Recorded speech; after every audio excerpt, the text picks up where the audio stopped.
ओम शांति। आज 8 फरवरी की बाबा की मुरली के साकार महावाक्य में विशेष धारण करने के लिए जो बाबा ने बात कही है कि आत्मा अगर एक शरीर छोड़ के दूसरा लेती है ना, तो तुम्हें चिंता नहीं करनी है। मतलब मोहजीत नहीं, मोहजीत बनना है ना। मतलब बना बनाया ड्रामा है। हर आत्मा का जो पार्ट है वह भी कैसा है, अनादि है। लेकिन जब कोई सिचुएशन आती है, कोई अपना शरीर छोड़ता है जिसको हम मौत कहते हैं, तो उस समय क्या हम मोहजित बन सकते हैं? मतलब बाबा आज यही कहना चाह रहा है कि तुम्हें रोना धोना नहीं है, तुम्हें लगाव में नहीं रहना है, तुम्हें मोहजित बनना है। लेकिन क्या मृत्यु जैसी जब घटना घटित हो जाती है, जिसको हम बहुत स्नेह करते हैं, बहुत प्यार करते हैं, है ना, लेकिन कहते हैं ना कि वो तो आत्मा है। हाँ, हम भी आत्मा है। आत्मा भले कह लेते, पूरा ज्ञान है, समझ भी लेते, लेकिन क्या निकटतम में किसी की मृत्यु होती है तो क्या हमारे अंदर दुख पीड़ा वगैरह होती है या नहीं होती है? अगर होती है तो उससे हम मोहजित कैसे बने? आज के सेशन में वही बातें सारी होने वाली है, तो ये सेशन आपको मिस नहीं करना चाहिए।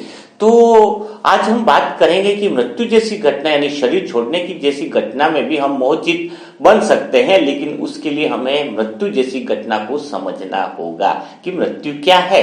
जब तक मृत्यु को नहीं समझेंगे तब तक मजा नहीं आएगा।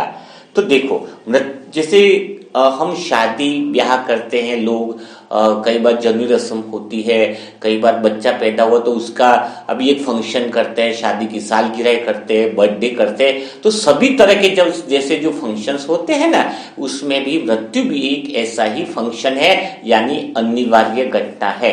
जैसे शादी ब्याह लोगों के होते हैं, वेडिंग एनिवर्सरी करना, सब कुछ करते हैं ना, वैसे ही मृत्यु भी होना फिक्स घटना है।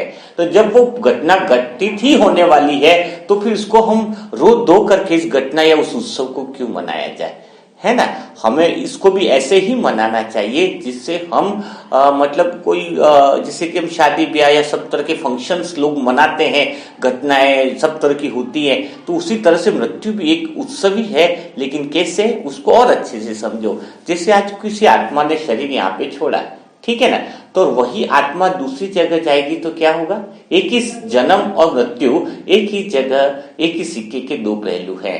तो जैसे आप जन्मदिन मनाए, लेकिन जिस आत्मा के लिए तुम यहाँ पे रो रहे हो कि इसने शरीर छोड़ दिया, उसने ऐसा कर लिया है, अचानक वो हमसे दूर चला गया, है ना, तो वही आत्मा जब दूसरे के घर में बच्चे के रूप में जन्म लेती है तो हम क्या करते हैं? तो फिर हम क्या करते हैं?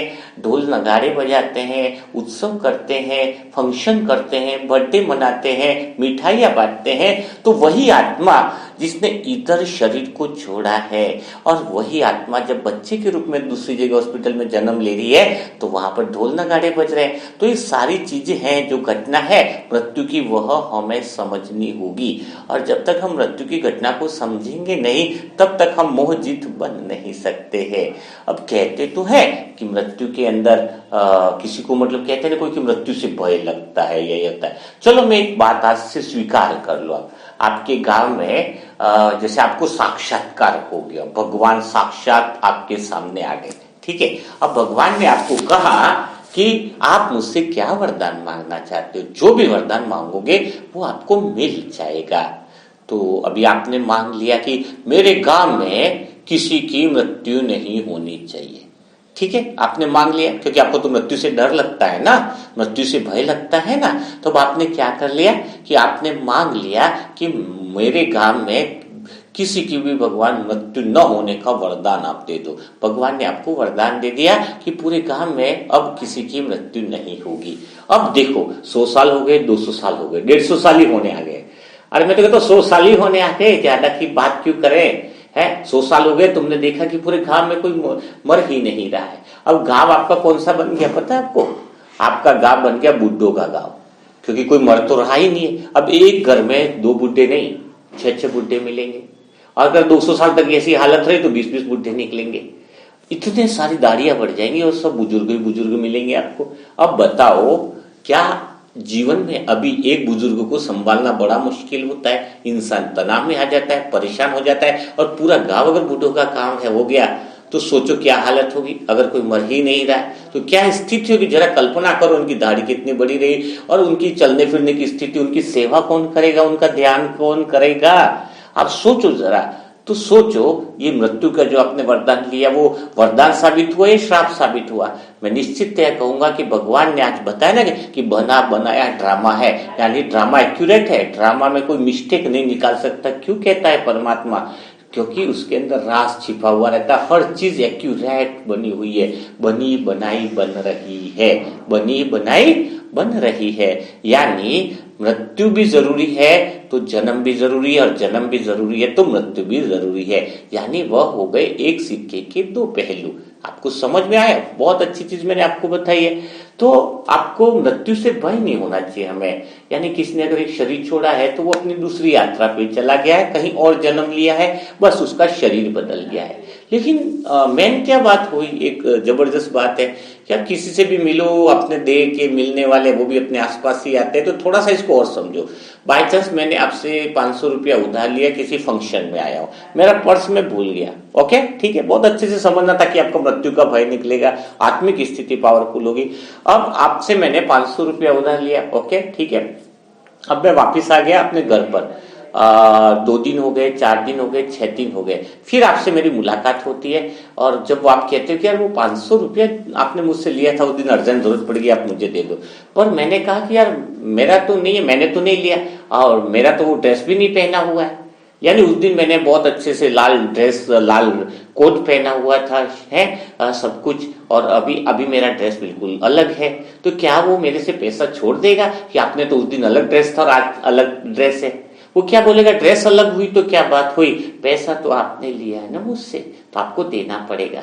वैसे ही आत्मा है, वैसी की वैसी उसकी बोलचाल रहती है, वैसा ही उसका सुनना, वैसा ही बात करना, वैसे ही आदतें रहती है। खाली उसका क्या बदल जाता है, शरीर का ड्रेस बदल जाता है। मैं क्या बोला कि आदत तक नहीं बदलती है, जो संस्कार वो यहाँ से लेकर गई है ना आत्मा, जैसे उसको किसी से निंदा करने की आदत है उदाहरण के लिए, तो बस उसने शरीर बदला और वो अपना कार्यक्रम चालू कर देगा दूसरों की बुराई करना।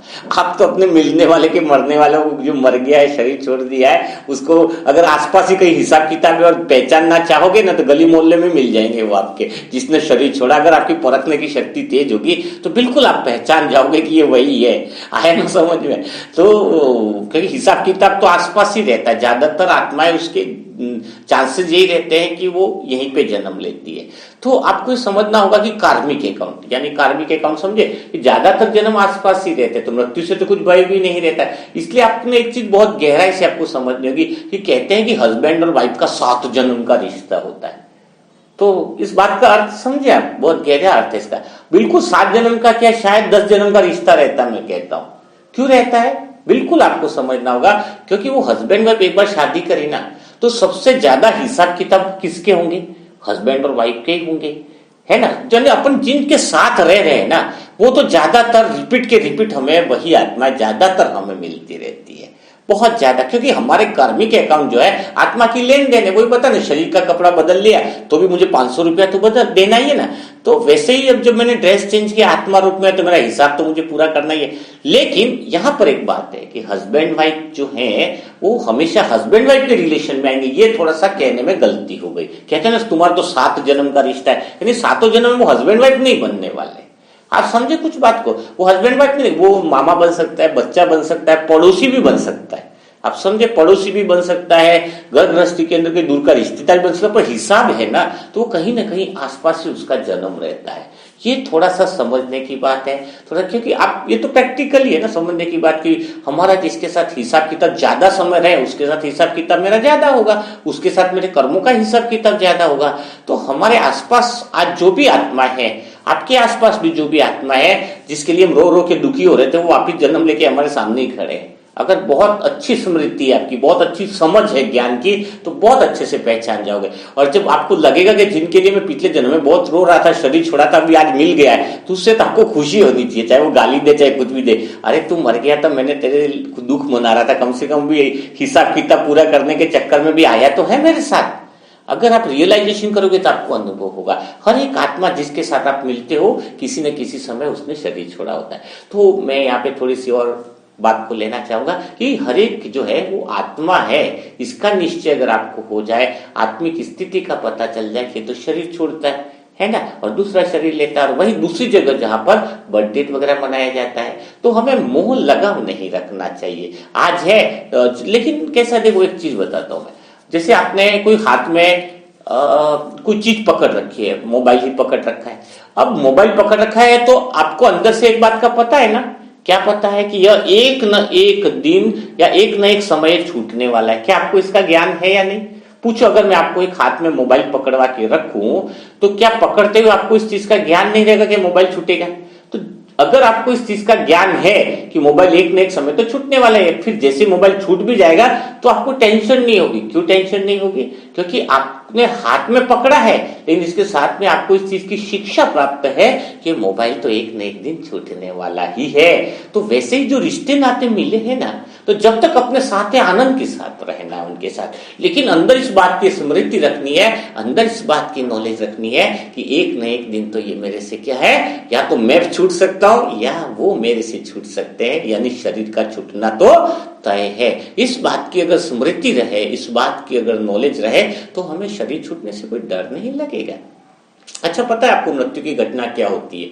इसको भी थोड़ा बहुत और डिटेल में मैं आपको बताना चाहूंगा कि इंसान जब मरता है ना, तो जैसे कोई एक्सीडेंट हो गया, एनिमल कुछ भी हुआ, शरीर छोड़ दिया, तो तुरंत तो पहले एक बार तो घर में वो आत्मा प्रवेश करती है। कहीं पर रोड पे भी कुछ घटना घटी थी तो वो घर में प्रवेश करते, उसको पता भी नहीं चलता कि मेरा शरीर मेरा छूटा है, क्योंकि उसको तो देव। लेकिन जब वो किसी से बात करने की कोशिश करती है ना वो आत्मा, तो सामने वाले को अनुभव नहीं होता है, वो सुन नहीं पाता है। कि सुन नहीं पाता है, इसमें भी साइंटिफिक लॉजिक है ना, इतना इमोशनल होने की जरूरत नहीं है। क्योंकि ध्वनि है ना, आवाज क्या होती है, जब आवाज है ना किसी से टकराएगी तो कंपन होगा तो ही आवाज हम सुन सकते हैं। तभी तो आत्मा के अंदर जो बॉडी होती है, अपनी मुंह वगैरह जो भी होता है, उसमें कंपन होता है। अंतरिक्ष में कोई आवाज सुना ही नहीं देती है, क्यों? किसी चीज से कंपन नहीं। आप ऊपर देख करके बहुत ज्यादा, थोड़ा ऊंचाई पे बहुत ज्यादा ऊपर की तरफ चले जाओगे, कितना भी चिल्लाओ कोई भी नहीं सुनेगा आपकी आवाज। क्यों? क्योंकि आवाज अगर कहीं से टकराएगी नहीं तो सुनाई नहीं देगी। अब शरीर उसका छूट गया, सूक्ष्म शरीर हो गया है, आप समझे बात को? तो अब सूक्ष्म शरीर के अंदर क्या होता है, उसको लगता है मेरा बॉडी है, वो वापस घर में आ जाती है। लेकिन जब सबको रोना धोना देखती है तो वो वापस शरीर में प्रवेश करने की कोशिश करती है, लेकिन वो ऐसा कर नहीं पाती है।